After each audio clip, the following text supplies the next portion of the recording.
Hello students, it's Anuradha ma'am here. Welcome to my YouTube channel Make Concept Easy. आज के video lecture में मैं आपको explain करूंगी बिहेवियर थेरेपी।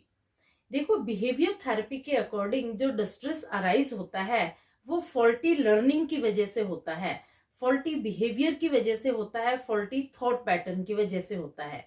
पर्सन को जब भी कोई डिसऑर्डर होता है तो बिहेवियर थेरेपिस्ट ये मानते हैं कि इसकी फॉल्टी लर्निंग हुई है, फॉल्टी कंडीशनिंग हुई है, और फॉल्टी लर्निंग के लिए वो पास्ट को रेलेवेंट मानते हैं। देखो, जो बिहेवियर पास्ट में कंडीशन किया जाता है, पास्ट में लर्न किया जाता है, उसका अफेक्ट होता है प्रेजेंट पर। इसलिए ये कहते हैं कि जो भी फॉल्टी बिहेवियर प्रीवियस टाइम में लर्न किया गया है वो प्रेजेंट टाइम में इफेक्टिव हो जाता है। उस बिहेवियर पैटर्न को चेंज करके एडेप्टिव बिहेवियर को फोस्टर करना ही बिहेवियर थेरेपी होता है। तो आप किस तरह से डिफाइन करेंगे?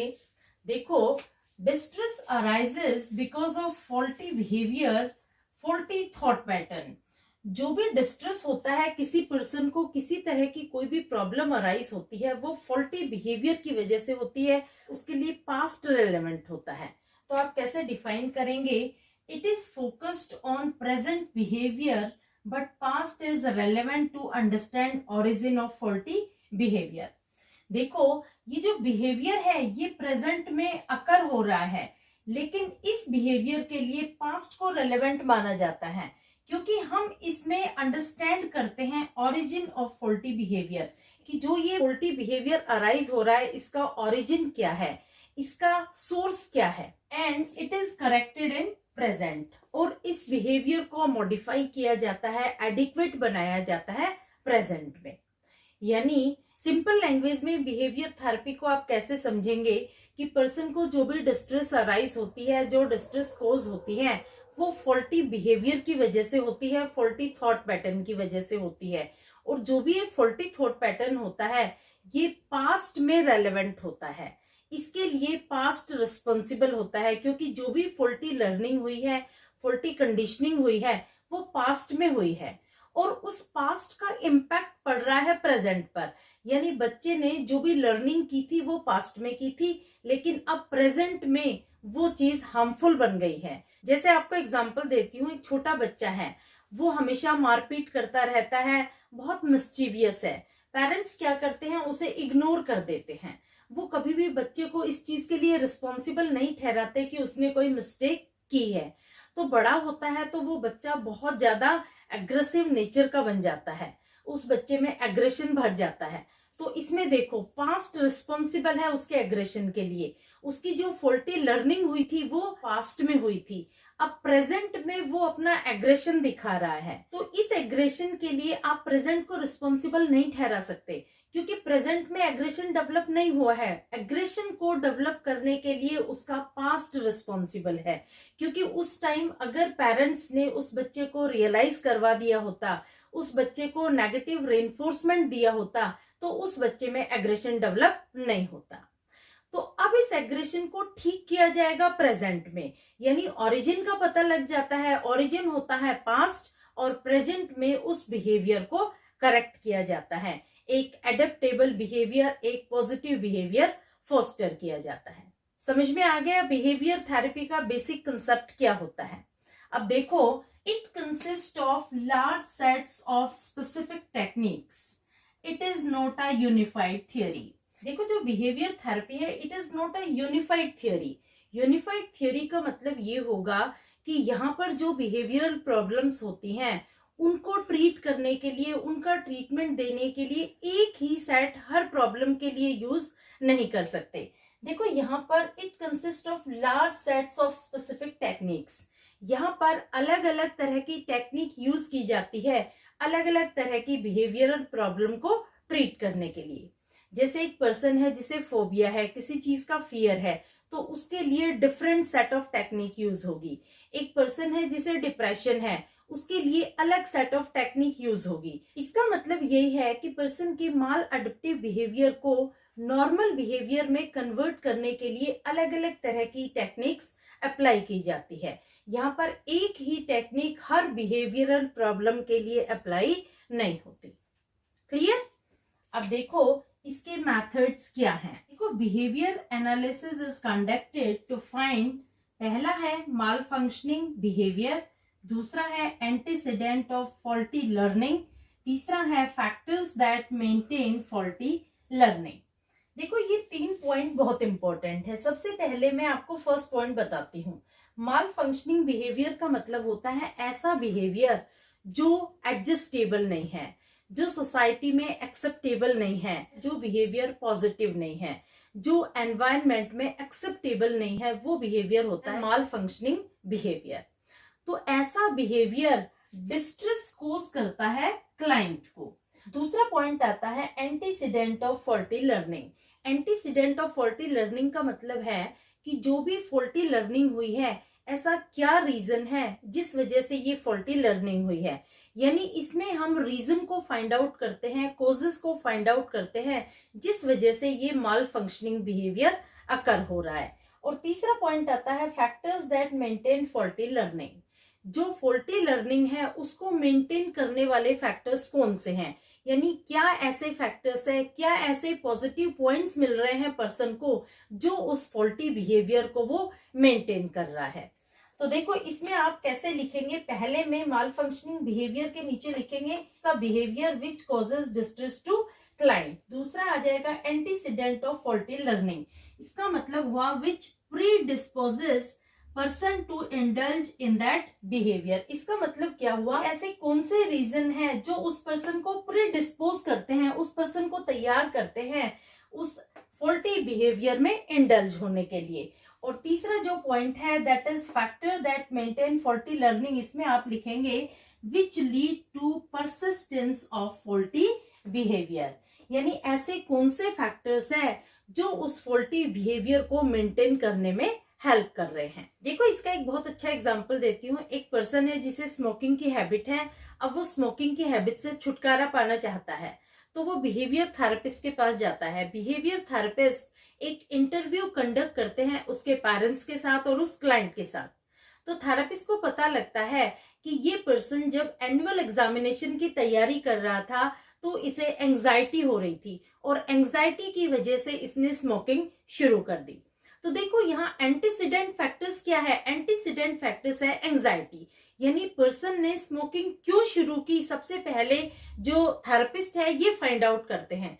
तो उसने स्मोकिंग इस वजह से शुरू की क्योंकि उसको एनुअल एग्जामिनेशन के टाइम एंजाइटी फील हो रही थी। उस एंजाइटी से रिलीफ पाने के लिए उसने स्मोकिंग शुरू कर दी। तो यहाँ पर स्मोकिंग क्या है, स्मोकिंग एक माल फंक्शनिंग बिहेवियर है।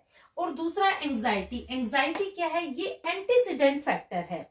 तीसरा फैक्टर क्या है जो मेंटेन कर रहा है इस फॉल्टी बिहेवियर को, यानी मेंटेन कर रहा है, वो मेंटेनिंग फैक्टर है, वो हो जाएगा रिलीफ। यानी जब भी वो स्मोकिंग करता उसे एंजाइटी से रिलीफ मिलता, तो यहाँ पर जो रिलीफ है वो हो जाएगा मेंटेनिंग फैक्टर। क्लियर?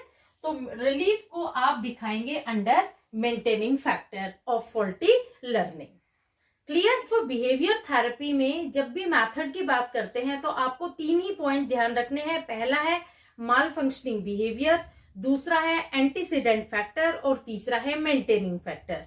तो जो माल फंक्शनिंग बिहेवियर होता है वो बिहेवियर होता है जो एडजस्टेबल नहीं होता, एक्सेप्टेबल नहीं होता, पॉजिटिव नहीं होता। तो यहाँ स्मोकिंग क्या है, ये माल फंक्शनिंग बिहेवियर है। दूसरा, स्मोकिंग किस वजह से हुई, ऐसा क्या कारण था कि पर्सन स्मोकिंग में इंडल्ज हुआ, यानी एंटीसीडेंट फैक्टर्स फाइंड आउट करना। तो ये एंटीसीडेंट फैक्टर्स कौन से थे, पर्सन को एंजाइटी क्रिएट हुई, एंजाइटी क्रिएट होने की वजह से वो इस फॉल्टी लर्निंग में इंडल्ज हुआ। तीसरा आपको देखना है कि मेंटेनिंग फैक्टर्स कौन से हैं, यानी उसकी जो फॉल्टी लर्निंग हुई है स्मोकिंग की, उसको कौन से ऐसे फैक्टर्स है जो मेंटेन कर रहे हैं, यानी ये पर्सन बार बार स्मोकिंग करने के लिए क्यों एक्साइट होता है, क्योंकि उसको स्मोकिंग करने से एंजाइटी से रिलीफ मिलता है। तो रिलीफ हो जाएगा यहाँ पर मेंटेनिंग फैक्टर। क्लियर? इसके बाद नेक्स्ट स्टेप आती है therapist establishes antecedent operation and consequent operation. देखो, यहाँ थेरेपिस्ट की 2 स्टेप है, पहली है एंटीसीडेंट ऑपरेशन और दूसरी है कॉन्सिक्वेंट ऑपरेशन। एंटीसीडेंट ऑपरेशन में क्या करता है, control behaviour by changing something that proceeds a particular behaviour. देखो इसका मतलब क्या हुआ कि जब वो पर्सन के बिहेवियर को एनालाइज करता है तो बिहेवियर से पहले के रीजन को वो चेंज करता है कि ऐसी क्या सिचुएशन आई जिस वजह से ये बिहेवियर अकर हो रहा है। दूसरा, जब नया बिहेवियर डेवलप होता है उसे वो पॉजिटिवली रेनफोर्स करता है। इसे हम बोलते हैं कॉन्सिक्वेंट ऑपरेशन, जैसे रेनफोर्सिंग कॉन्सिक्वेंसेस को। इसका एक बहुत अच्छा एग्जांपल देती हूँ। एक बच्चा है जो रात को खाना नहीं खाता, ये उसका फॉल्टी बिहेवियर है। तो इस फॉल्टी बिहेवियर को फाइंड आउट करने के लिए सबसे पहले उस कारण का पता लगाएंगे कि ये खाना रात को क्यों नहीं खाता, क्योंकि इसे भूख नहीं लगती। भूख क्यों नहीं लगती? कि शाम के टाइम ये जंक फूड खा लेता है, हैवी स्नैक्स खा लेता है, तो इस बच्चे को रात के खाने के टाइम भूख नहीं लगती। तो पेरेंट्स क्या करते हैं कि उसका शाम का जो नाश्ता है वो बंद कर देते हैं। नाश्ता बंद होने के बाद बच्चे को भूख लगेगी, वो अच्छे से रात को खाना खाएगा। अब जब वो रात को खाना खा रहा है तो इस बात को पेरेंट्स क्या करेंगे? पॉजिटिवली रेनफोर्स करेंगे, क्योंकि ये नया बिहेवियर बच्चे में डेवलप हो जाएगा। एंटीसीडेंट ऑपरेशन में यहाँ क्या आएगा कि शाम के टाइम जो बच्चा हैवी स्नैक्स लेता था, जंक फूड लेता था, वो उसका बंद कर दिया, यानी शाम का नाश्ता बंद हो गया। तो ये यहाँ एंटीसीडेंट ऑपरेशन हुआ, यानी उसके बिहेवियर को कैसे कंट्रोल किया गया? उस हैबिट को ही चेंज कर दिया गया जो उसके फॉल्टी बिहेवियर को डेवलप कर रही थी। यानी यहाँ पर जो शाम के टाइम वो हैवी नाश्ता कर रहा था, हैवी स्नैक्स ले रहा था, उसे बंद कर दिया। तो ये जो हैवी स्नैक्स बंद किए हैं इसे एंटीसीडेंट ऑपरेशन बोलेंगे। दूसरा कॉन्सिक्वेंट ऑपरेशन, यानी जो नया बिहेवियर बच्चे का डेवलप हुआ है, रात के टाइम उसने खाना खाना शुरू किया है, भरपेट उसने खाना खाया है, उसको रेनफोर्स किया जाएगा। तो reinforcing consequences with new behaviour, तो ये पॉइंट हो जाएगा कॉन्सिक्वेंट ऑपरेशन। समझ में आया? तो देखो थेरेपिस्ट के दो ही काम होते हैं। सबसे पहले वो ये पता लगाता है कि जो ये फॉल्टी बिहेवियर शो हो रहा है, एग्जिबिट हो रहा है, इसके पीछे क्या कारण है। जो कारण होता है उसे वो चेंज करता है, और उस कारण के चेंज होने के बाद जो नया बिहेवियर डेवलप होता है उसे वो पॉजिटिवली रेनफोर्स करता है। क्लियर? अब मैं आपको बताती हूँ टेक्निक्स ऑफ बिहेवियर थेरेपी। देखो टेक्निक में सबसे पहली टेक्निक आती है पॉजिटिव रेनफोर्समेंट। इसमें क्या होता है? Desired behaviour is rewarded. देखो इसमें क्या होता है कि एक पर्सन जब डिजायरेबल बिहेवियर शो करता है और हम चाहते हैं कि ये बिहेवियर बार बार रिपीट हो, तो उसे पॉजिटिवली रेनफोर्स किया जाता है, उस बिहेवियर को रिवार्ड दिया जाता है। तो ये होता है पॉजिटिव रेनफोर्समेंट। जैसे एक बच्चा है, वो होमवर्क नहीं करता, उसकी मदर कहती है कि बेटा अगर आप होमवर्क डेली कर लेते हो, रेगुलरली कर लेते हो, तो मैं आपके पसंद का खाना बनाऊंगी, वो डिश बनाऊंगी जो आपको पसंद है। तो बच्चे को क्या एक पॉजिटिव रेनफोर्समेंट मिल रहा है। यहाँ बच्चा होमवर्क टाइमली कंप्लीट कर लेगा क्योंकि उसको एवरी डे उसका मन पसंद खाना मिलेगा। तो पॉजिटिव रिवार्ड यही होता है, पॉजिटिव रेनफोर्समेंट यही होता है जब हम डिजायरेबल बिहेवियर को बार बार रिपीट करवाना चाहते हैं और उस रिपीटेड बिहेवियर के लिए हम पर्सन को रिवार्ड करते हैं। दूसरा आ जाता है नेगेटिव रेनफोर्समेंट। नेगेटिव रेनफोर्समेंट में आएगा अनडिजायर्ड बिहेवियर इज पनिश्ड। देखो इसमें क्या होता है, जब हम कोई अनडिजायरेबल बिहेवियर को रिपीट नहीं करवाना चाहते तो उसके लिए पर्सन को पनिश किया जाता है। देखो इसका एक एग्जांपल देती हूँ। एक बच्चा है, क्लास में मिसबिहेव करता है अपने क्लासमेट के साथ, अपनी टीचर के साथ। तो अगर टीचर उसे डांट देती है या एक चाटा लगा देती है तो ये उसके लिए एक नेगेटिव रेनफोर्समेंट होगा। तो यहाँ नेगेटिव रेनफोर्समेंट मिलने की वजह से बच्चे के बिहेवियर में एक पॉजिटिव चेंज आ जाएगा। Next is aversive conditioning. देखो इसमें क्या होता है, associate negative consequences with behaviour. जैसे एक पर्सन है जो अल्कोहल कंज्यूम करता है, वो ड्रिंक करता है, तो अगर उसको माइल्ड शॉक दे दिया जाए एवरी ड्रिंक के बाद, तो वो ड्रिंक करने से पहले सोचेगा, वो डर जाएगा कि अगर मैं ड्रिंक करूंगा तो मुझे शॉक दिया जाएगा। तो यहाँ क्या है, उसके बिहेवियर में पॉजिटिव चेंजेस आएंगे। Next is differential conditioning. देखो इसमें दोनों तरह का बिहेवियर होता है। इसमें पॉजिटिव बिहेवियर को रिवार्ड किया जाता है और नेगेटिव बिहेवियर को पनिश किया जाता है। जैसे एक पर्सन है जो डिजायरेबल बिहेवियर एग्जिबिट कर रहा है, तो उसके बिहेवियर को रिपीट करवाने के लिए बार बार उसे रिवार्ड किया जाएगा। लेकिन एक पर्सन जो नेगेटिव बिहेवियर शो कर रहा है, तो यहाँ क्या करेंगे, उसको इग्नोर कर देंगे, उसको नेगेटिव पनिशमेंट नहीं देंगे। तो डिफरेंशियल कंडीशनिंग में दोनों तरह के ही रेनफोर्समेंट दिए जाते हैं। पॉजिटिव रेनफोर्समेंट दिया जाता है डिजायरेबल बिहेवियर के लिए, और पर्सन को इग्नोर किया जाता है अनडिजायरेबल बिहेवियर के लिए। Next is token economy. Token economy में क्या होता है, positive reinforcement by giving tokens. देखो यहाँ जब कोई पर्सन पॉजिटिव बिहेवियर एग्जिबिट कर रहा है, तो उसे टोकन दिए जाएंगे। जैसे सपोज 5 टोकन देने के बाद कहेंगे कि आपको एक आइसक्रीम मिलेगी, तो यहाँ पर्सन क्या करेगा, ज्यादा से ज्यादा टोकन कलेक्ट करने की कोशिश करेगा, क्योंकि उसको पता है कि ये टोकन कन्वर्ट किए जाएंगे उसके रिवार्ड में। तो ये भी एक तरह का पॉजिटिव रेनफोर्समेंट है। Next is systematic desensitisation. देखो ये बहुत इंपॉर्टेंट है। इसमें क्या होता है कि पर्सन के फोबिया, पर्सन के फियर का ट्रीटमेंट किया जाता है। ये बेस्ड ऑन होता है प्रिंसिपल ऑफ रेसिप्रोकल इनहिबिशन। इसमें क्या होता है कि one can not be relaxed and anxious at the same time. देखो इसे समझने की कोशिश करो। एक पर्सन जिसे डर है किसी चीज का, जिसे फियर है, अगर हम उसे कहते हैं कि आप रिलैक्स फील करो, तो वो उस टाइम रिलैक्स फील नहीं कर सकता। देखो कोई भी पर्सन एक ही समय में एंग्शियस और रिलैक्स्ड दोनों सिचुएशन एक टाइम में अकर नहीं हो सकती। तो यहाँ पर जो टेक्निक अप्लाई की जाती है वो है रिलैक्सेशन टेक्निक। यहाँ पर्सन को रिलैक्स होने की ट्रेनिंग दी जाती है और धीरे धीरे उसके फोबिया को, उसके फियर को कम किया जाता है। तो इसके लिए जो थेरेपिस्ट होता है वो 3 स्टेप अप्लाई करता है। वो स्टेप में क्या होता है कि वो अपने क्लाइंट का इंटरव्यू लेता है। इंटरव्यू में वो फाइंड आउट करता है कि क्लाइंट की क्या प्रॉब्लम है और क्या उसके सोर्सेज हैं प्रॉब्लम के। तो यहाँ पर वो डिटेल्ड इंफॉर्मेशन लेता है क्लाइंट से कि उसे किस किस चीज से डर लगता है। सारी डिटेल्ड इंफॉर्मेशन लेने के बाद वो सेकंड स्टेप पर आता है। सेकंड स्टेप है रिलैक्सेशन ट्रेनिंग। इसमें वो क्लाइंट को रिलैक्स करने की ट्रेनिंग देता है, यानी वो क्लाइंट से कहता है कि आप अपनी बॉडी को कॉन्ट्रैक्ट करो और फिर आप रिलैक्स करो। तो ये उसको बहुत देर तक प्रैक्टिस करवाता है। काफी प्रैक्टिस होने के बाद क्लाइंट को एक रिलैक्सेशन फील होता है। थर्ड स्टेप में क्या होता है, कंस्ट्रक्शन ऑफ एंजाइटी हायरार्की।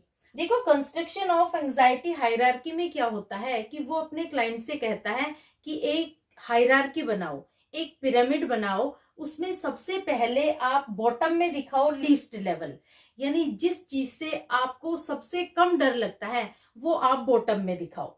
फिर बीच में दिखाओ मॉडरेट लेवल, यानी जिस चीज से आपको थोड़ा ज्यादा डर लगता है, यानी वो मॉडरेट लेवल में है। और आप टॉप पे दिखाओ एक्सट्रीम लेवल, यानी जिस चीज का आपको बहुत ज्यादा फोबिया है, जिस चीज से आपको बहुत ज्यादा डर लगता है, वो आएगी टॉप लेवल में। तो इस तरह से एक हायरार्की में वो उसकी एंजाइटी को रिप्रेजेंट करने के लिए उससे बोलता है। तो यहाँ पर जो क्लाइंट होता है वो अपने फियर की डिटेल को देता है। अब देखो, अब थेरेपिस्ट क्या करता है कि सबसे पहले वो लीस्ट लेवल को लेता है। जैसे सपोज लीस्ट लेवल में क्लाइंट को लिजर्ड से डर लगता है, तो वो क्या करता है कि क्लाइंट को एक रूम में ले जाता है। सबसे पहले वो क्लाइंट को लिजर्ड की फोटो दिखाता है या लिजर्ड का कोई वीडियो दिखाता है। तो क्लाइंट को डिस्ट्रेस होनी शुरू हो जाती है क्योंकि वो लिजर्ड से डरता है। सेकंड स्टेप में क्या करता है कि वो लिजर्ड का मॉडल उसे दिखाता है, यानी नकली लिजर्ड दिखाता है उसे, जो प्लास्टिक की लिजर्ड होती है वो उसे दिखाता है। बार बार इस तरह की वो प्रैक्टिस रिपीट करता है, तो क्लाइंट को धीरे धीरे वो बोलता है कि आप रिलैक्स फील करो, आप कॉन्ट्रैक्शन और रिलैक्सेशन यही थेरेपी यूज करते रहो। तीसरी स्टेप में वो क्या करता है कि क्लाइंट को जो एक्चुअल लिजर्ड होती है वो दिखाता है। और फोर्थ स्टेप में वो क्लाइंट को लिजर्ड से टच करवाता है।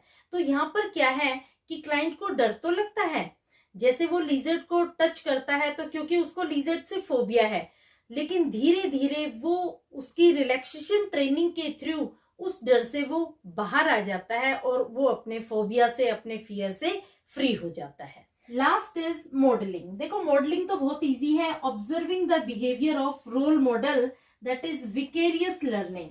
यानी जो क्लाइंट होता है उसे एक रोल मॉडल दिया जाता है जिसे वो पसंद करता है। सपोज क्लाइंट बहुत एग्रेसिव है, उसे रोल मॉडल ऐसा दिया जाता है थेरेपिस्ट के द्वारा जो बहुत काम है। थेरेपिस्ट क्लाइंट से कहता है कि पहले आप इसके बिहेवियर को ऑब्जर्व करो और जैसे ये एक्ट करता है इसके अकॉर्डिंग ही आप भी एक्ट करो। तो यहाँ पर हो जाएगा ऑब्जर्वेशनल लर्निंग।